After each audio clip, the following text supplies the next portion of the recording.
Friends, இன்றைக்கி இங்கிலீஷில் பேசலாங்கிற நிகழ்ச்சியில் புதுசாக நம்ம என்ன பார்க்க போகிறோம், ஆல்ரெடி என்ன பார்த்துட்டு இருந்தோம் அப்படிங்கிற ஒரு சின்ன நினைவூட்டலோட இன்றைக்கான கிளாஸஸை ஸ்டார்ட் பண்ணிடலாம்.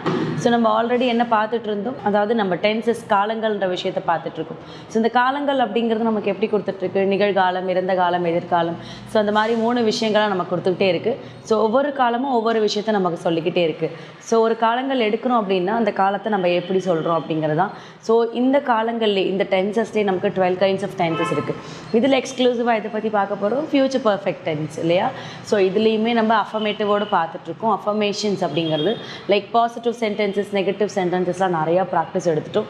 இப்போ இன்ட்ராகேட்டிவ் சென்டென்சஸ் பார்க்க போகிறோம். ஸோ இன்ட்ராகேட்டிவ்னும் போது which call it as questions. So ஒரு கொஸ்டின்ஸாக நம்ம கேட்கும் போது அதுக்கு எப்படி ஆன்சர் பண்ணலாம் அப்படிங்கிறது.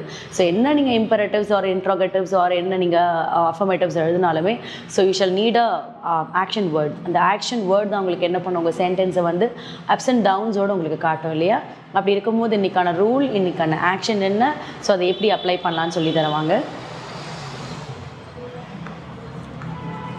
ஸோ இன்றைக்கான rule future perfect tense.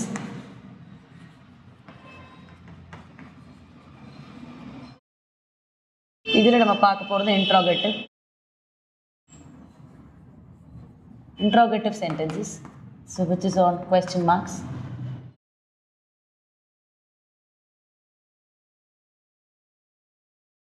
So verb form present,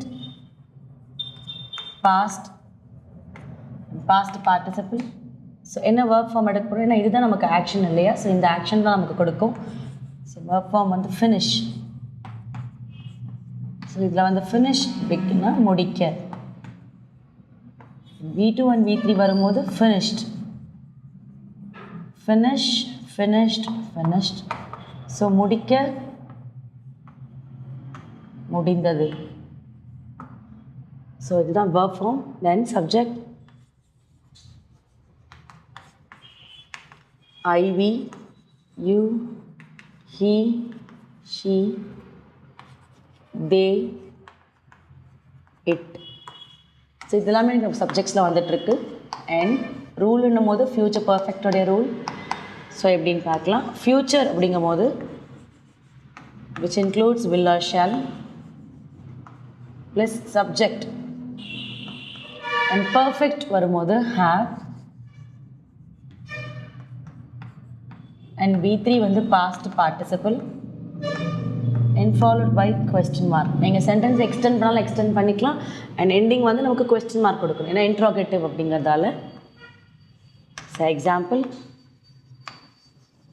so will ஒரு சப்ஜெக்ட்னும் போது யூ எடுக்கிறேன். So will you have V3 finished. will you have finishedனா நீ முடிச்சிட்டியா அப்படிங்கிறது.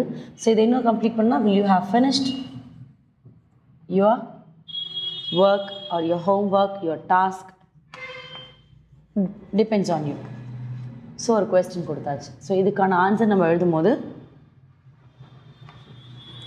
ஸோ இது வந்து நான் என்ன பண்ணேன், will you have finished your homework கொடுத்துருக்கேன்.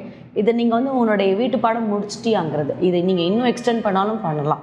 ஸோ எப்போக்குள்ளே அப்படிங்கிறது, when அப்படிங்கிறது நீங்கள் சொல்லணுன்னாலும் இந்த இடத்துல எக்ஸ்டெண்ட் பண்ணிக்கலாம், பை ஈவினிங்.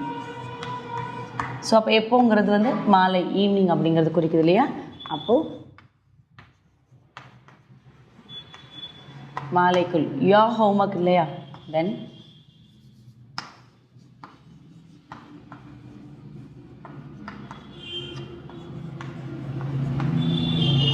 வீட்டு பாடத்தை. ஸோ ஃபினிஷ்டுன்னும் போது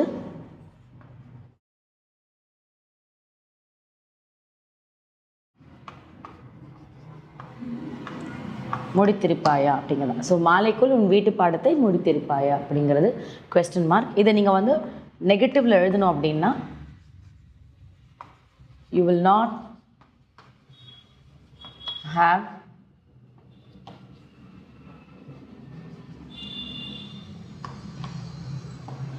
finished your homework. இது நெகட்டிவ்ல வரும். இதே பாசிட்டிவ்ல வரும்போது you will have finished your homework அப்படிங்கிறது தான்.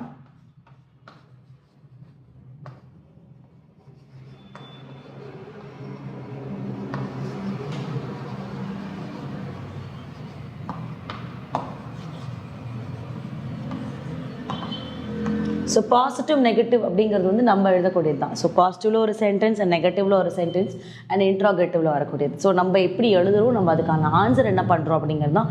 உங்கள் ஹோம்ஒர்க்கை நீங்கள் முடிச்சிட்டிங்களா, இல்லை உங்கள் ஹோம்ஒர்க்கை இன்றைக்கி ஈவினிங்குள்ளே நீங்கள் முடிச்சிடுவியா அப்படிங்கும் போது அதை பாசிட்டிவ் நெகட்டிவ் அப்படின்னு நம்ம கொடுக்குறோம். ஓகேங்களா? ஸோ இந்த பாசிட்டிவ் நெகட்டிவ் தான் உங்களுக்கு என்ன பண்ணோம், உங்களுக்கு இன்னும் ஆன்சர், அந்த ஆன்சரை முடிச்சியா முடிக்கலையா அப்படிங்கிறது கேள்விக்கான எக்ஸாக்ட் பதில் மாதிரியே நல்லாயிருக்கும் உங்களுக்கு. ஸோ இதை நீங்கள் இன்னும் டெவலப் பண்ணாலும் டெவலப் பண்ணலாம், இன்னும் எக்ஸ்டெண்ட் பண்ணாலும் பண்ணலாம். இதை வந்து பை ஈவினிங் நான் ஷார்ட்டாக முடிச்சிருக்கேன், அது நீங்கள் இன்னும் நீங்கள் எக்ஸ்டெண்ட் பண்ணி நீங்கள் இன்னும் கம்ப்ளீட் பண்ணாலும் பண்ணலாம். ஸோ இப்போ வந்து ஃபினிஷ்ட் அப்படிங்கிறது நம்மளுடைய verb form. அந்த ஆக்ஷனை நம்ம என்ன பண்ணுறோம், எடுத்துகிட்டு ஒரு சென்டென்ஸ்குள்ளார கொண்டு வந்துட்டு அது என்ன பண்ணுறோம், நம்ம டெவலப் பண்ணிட்டு வந்துட்டுருக்கோம்.